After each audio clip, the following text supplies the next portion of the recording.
Self-raising flour is a type of flour used for baking, and it comes handy when you don't have baking powder anywhere close to you. And in today's video tutorial, I'll be showing you how to make your homemade self-raising flour. Hi, my name is Esther Ozioma Sanami, and you're welcome to Good News Catering and Events.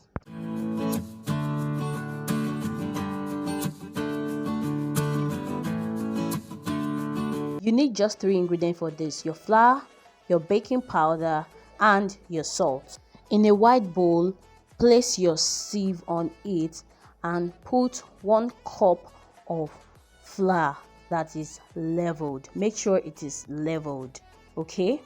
And you're going to sieve this. It is always important to sieve your flour so that if there is any dirt or any bad substance, you will be able to get it out. If this is your first time here, welcome, and to my returning subscribers, thank you so much for always. On this channel, I film baking tutorials, tips and hacks, business and side hustle ideas that can make you money, crafts, and lots more. Kindly hit the subscribe button, turn on the notification bell to get updates when I drop new videos.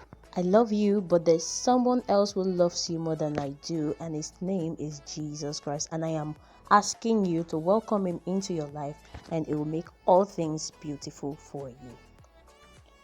So now I am done with sieving my flour, and the next thing I'll be doing is to add a 1/4 teaspoon of salt and 1.5 teaspoon of baking powder, and I will vigorously mix this until everything is combined.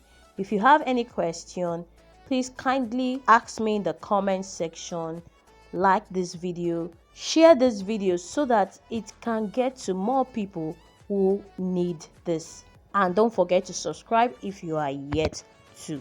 Our self-raising flour is ready. You can use this for baking of your cakes, your cookies, or anywhere your recipe calls for self-raising flour. So just go ahead and keep it in an airtight container until you are ready to use it. Thank you so much for watching. See you in my next video. Bye bye.